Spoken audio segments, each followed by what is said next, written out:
नृप बूझे बुध सचिव समाजू, कहु विचारी उचित का आजू। समुझी अवध असमंजस दो, चलिए की रही है न कहु कछु को। राजा ने विद्वानों और मंत्रियों के समाज से पूछा कि विचार कर कहिए, आज इस समय क्या करना उचित है। अयोध्या की दशा समझकर और दोनों प्रकार से असमंजस जानकर चलिए या रहिए, किसी ने कुछ नहीं कहा।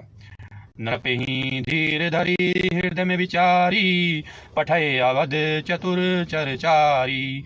बूझी भरत सती भाऊ कुबाऊ, आए हूँ बेगिन होई लखाऊ।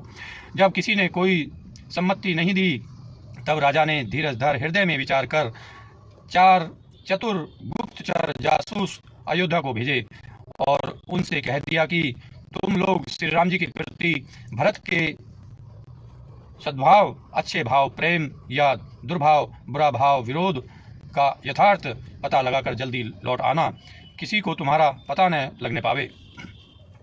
गए अवध 4 भरत, गति बूझी देखी करुतूती। चले चित्रकूट ही भरत 4, चले तेर हूती। गुप्तचर अवध को गए और भरत जी का ढंग जानकर और उनकी करनी देखकर जैसे ही भरत जी चित्रकूट को चले, वे तिरहुत मिथिला को चल दिए। दूत न आई भरत कई करनी, जनक समाज जथा मति बरनी। सुनी गुरु परिजन सचिव महीपति, भे सब सोच स्नेह विकल अति। गुप्त दूतों ने आकर राजा जनक जी की सभा में भरत जी की करनी का अपनी बुद्धि के अनुसार वर्णन किया। उसे सुनकर गुरु, कुटुंबी, मंत्री और राजा सभी सोच और स्नेह से अत्यंत व्याकुल हो गए। धरी धीरजु करी भरत बड़ाई, लिए सुबट सहनी बुलाई। घरपुर दोष राखी रखवारे, है गैरत बहु जान संवारे।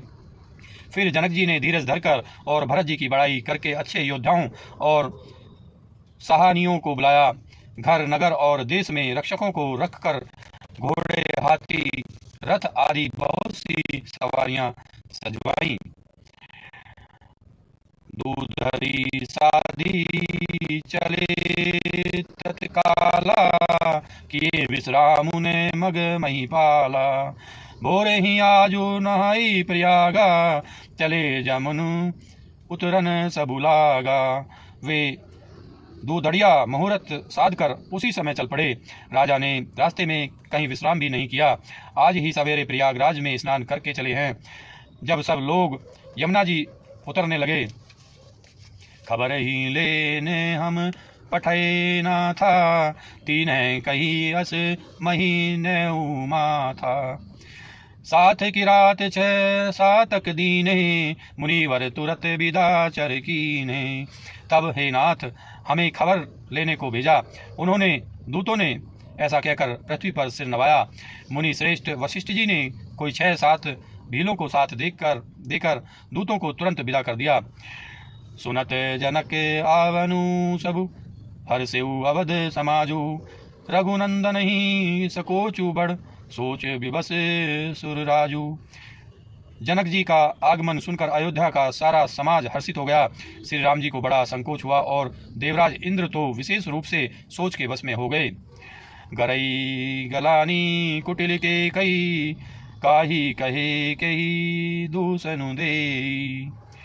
अब मन आनि मुदित नर नारी, भयउ बहोरी रहबे दिनचारी। कुटिल के कई मन ही मन ग्लानि पश्चाताप से गली जाती है। जिससे कहे, किससे कहे और किसको दोष दे। और सब नर नारी मन में ऐसा विचार कर प्रसन्न हो रहे हैं कि अच्छा हुआ जनक जी के आने से 4 कुछ दिन और रहना हो गया। यही प्रकार गत बासर सो, प्रातः नहान लाग सबको। करी मज्जनु पूजहि नर नारी, गणप गौरी त्रिपुरारी तमारी। इस तरह वह दिन भी बीत गया। दूसरे दिन प्रातःकाल सब कोई स्नान करने लगे। स्नान करके सब नर नारी गणेश जी, गौरी जी, महादेव जी और सूर्य भगवान की पूजा करते हैं।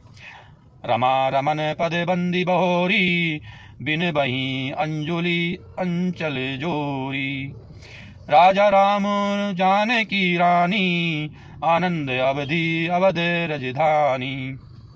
फिर लक्ष्मीपति भगवान विष्णु के चरणों की वंदना करके दोनों हाथ जोड़कर आंचल पसार कर विनती करते हैं कि श्री राम जी राजा हों, जानकी जी रानी हों तथा राजधानी अयोध्या आनंद की सीमा होकर। सुबस बसऊ फिर सहित समाजा, भरत ही राम करहूँ जुगराजा। यही सुख सुधा सींची सब काहू, देव देहु जग जीवन लाहू। फिर समाज सहित सुखपूर्वक बसे और श्री राम जी भरत जी को युवराज बनावें। हे देव, इस सुख रूपी अमृत से सींचकर सब किसी को जगत में जीने का लाभ दीजिए।